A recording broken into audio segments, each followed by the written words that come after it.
It is a big idea, a new world order. Let us never tolerate outrageous conspiracy theories.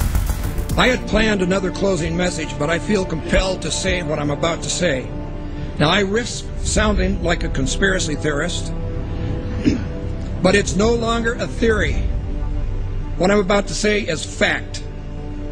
The secret organizations of the world power elite are no longer secret. They have planned and are now leading us into a one-world communist government.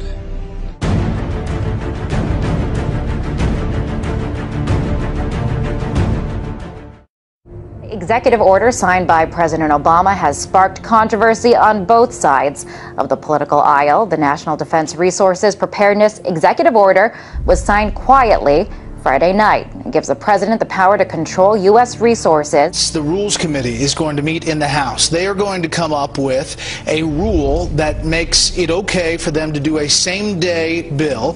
So they'll pass this rule. It's, believe it or not, called martial law. This would give the President of the United States the authority to declare basically martial law during times of peace. There are new disturbing developments out of Washington tonight regarding the President's belief that he has the legal authority to assassinate U.S. citizens. Incredibly enough, it appears that our commander-in-chief actually believes that authority exists not only on foreign soil, but right here on American soil as well. But Senators McCain and Levin have added this legislation which would authorize the president to declare the entire United States of America, all 50 states and all territories, to be a battlefield, right, even though there's no battle, thanks be to God, going on here. War on terror is different. And that would authorize him to use commander-in-chief authority in the United States, to use the military to arrest people in the United States who, in the president's opinion, are enemies of the country. Particularly to hear President Obama claim the power to keep people in prison indefinitely with no charges against them, no conviction, no sentence, just imprisonment. Joining us now is former Secret Service agent Dan Bongino. Dan, thanks a lot for joining us. What do you mean there's no such thing as gun control, only people control? Tell me what that means. Tucker, this is larger ideological ploy by this administration. They're not being authentic with America, whether it's the sequester, healthcare, or the gun control issue. What they do is they manipulate an emotional crisis, a national emotional crisis, to further an ideological agenda which involves the evaporation, the slow disintegration of your civil rights, your liberties, your ability to live and let live. And it's a disturbing pattern that, frankly, is really starting to get under my skin. The US is funneling money into tracking systems that are threatening to make the very concept of privacy a thing of the past. It could mean people's every move being used against them to keep them under surveillance. The information age was an era nearly everybody embraced. But today's surveillance age, experts say, is a reality almost no one can escape. David, why does the DHS need 450 million hollow point bullets? That kind of ammo that they purchased from ATK, hollow point ammunition, as you had explained, it's designed to, tear through human flesh and then expand. It's designed to kill people. This is not the optimal kind of ammo you would buy for target practice. It's more expensive and it's more precise. Do you think this is a sign that they're preparing for some sort of mass civil unrest? So they have an open bid right now, DHS, for even more ammunition, for 175 million rounds of .223 caliber rifle ammo. It's almost identical to the ammunition used by NATO peacekeeping forces. So that's very interesting. Are they planning on some kind of widespread economic unrest in the U.S. that would require NATO forces to help us out? $500 million in surplus military weaponry from the Pentagon, which is authorized through the Pentagon's 1033 program. During the late 70s, Congress passed legislation called Posse Comitatus, barring the military from operating on American soil. And in the early 80s, there was an effort to circumvent that in Congress by arming police with military-grade weaponry. And now we're seeing that play out in the streets. People in the inner city in the U.S. have been experiencing this. So civilians in the U.S. are now up against basically military-style policing.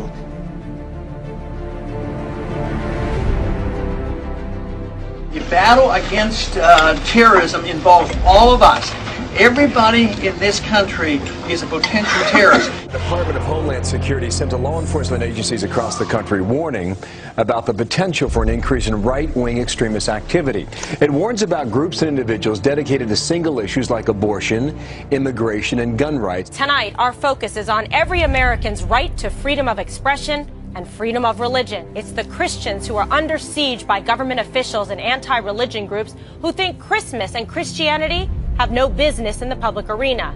The Department of Defense has just issued a new list of extremists that should be watched. And on that, in fact, number one, past the Muslim Brotherhood and past Hamas, Hezbollah, number one, evangelical Christians.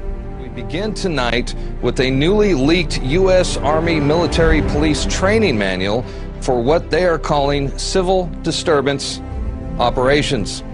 The Army manual outlines the plan to kill rioters and demonstrators in America. That's right, they have plans to confiscate our firearms and kill American citizens on U.S. soil. This during a mass civil unrest, I guess, shooting innocent civilians perhaps. And it goes on to describe how prisoners will be processed through internment camps. Wow.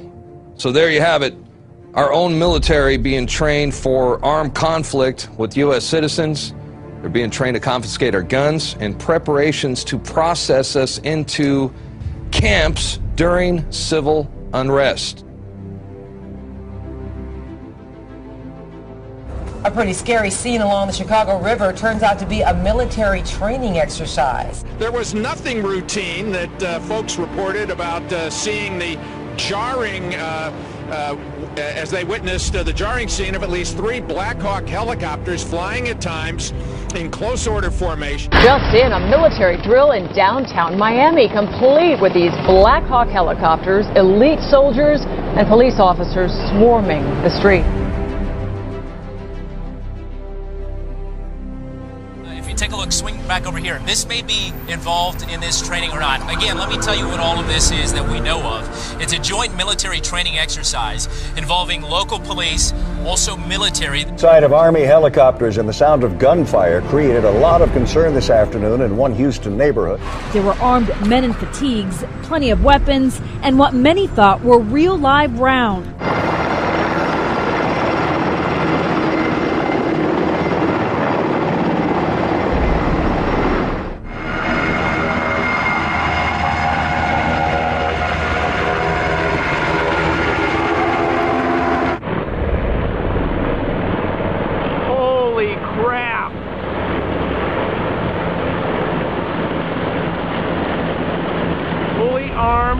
I told you they were coming. There's no lights on them.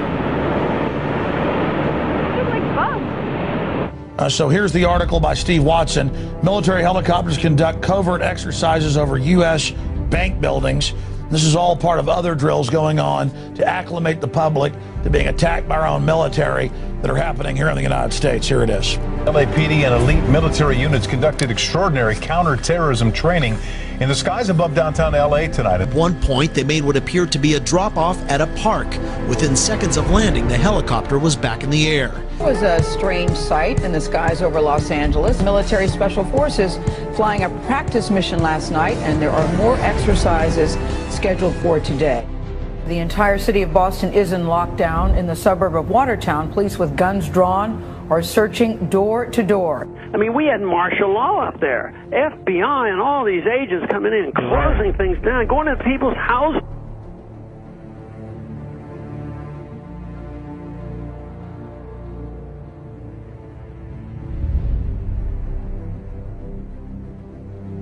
Mr. President, I do want to get right to the news of this week. Sure. The terrorism in Boston. Yeah.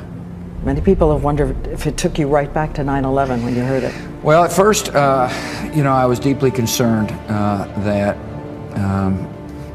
there might have been a organized plot.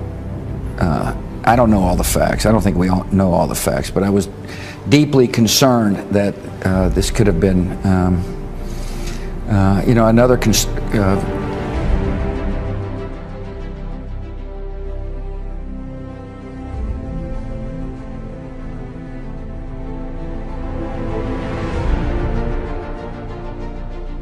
while they're doing this, they're amassing this wealth in order to redirect it toward martial law endeavor, and not just in America, but globally.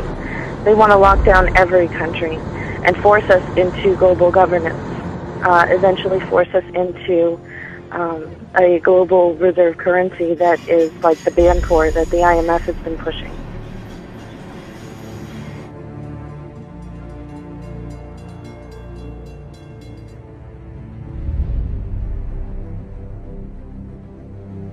And those people who have been yelling, oh, the UN's going to take over global conspiracy government. Theorists. They've been crazy, but now they're right. Yeah, well, when Geithner, it's happening. When Geithner said he would be open to the idea of a global currency last week, yeah. Those conspiracy people had said and suggested that for years. Right. You're not wrong. And when massive foreign trade deals are made, they are done in U.S. dollars, which serves as the world's reserve currency. Now the UN is backing a plan to change all of that and create a new global currency. There is a global meltdown coming. It is a global depression, and one world currency and one world financial system is the end game. China said last week they want one global currency. France said yesterday or the day before that they want one world order, a new world order, at the end of this event. U.S. State Department, the Federal Reserve, even the EPA are sending billions of dollars overseas, and many economic and political decisions made in the United States just don't benefit us. They benefit a would-be one-world government. Because of the programs like this and just the fiscal conditions that we're in, it feels like there's a greater sense of urgency to get to that one-world government. Do you feel like the Obama administration may actually be hitting the gas rather than the brake pedal when it comes to this? To answer your question, absolutely. I think Obama's got his foot on the gas pedal and is going full speed ahead with taking us towards a global government. Oil looks higher, gold looks higher, currencies look weaker, all for the reasons that we talked about before. I mean, you've got huge wage disparities. I don't know how that inevitably resolves itself. It may resolve itself in some type of a global currency crisis. And then if the global currency crisis unfolds, then inevitably you get, I guess, an alignment under a global world government, a new global currency, and a new world order. If the feds do not stop the wild spending and do not reform Medicare and Social Security, the U.S. dollar will collapse. That means that all of our savings, all of our investments, our homes, and everything else will blow up before our eyes.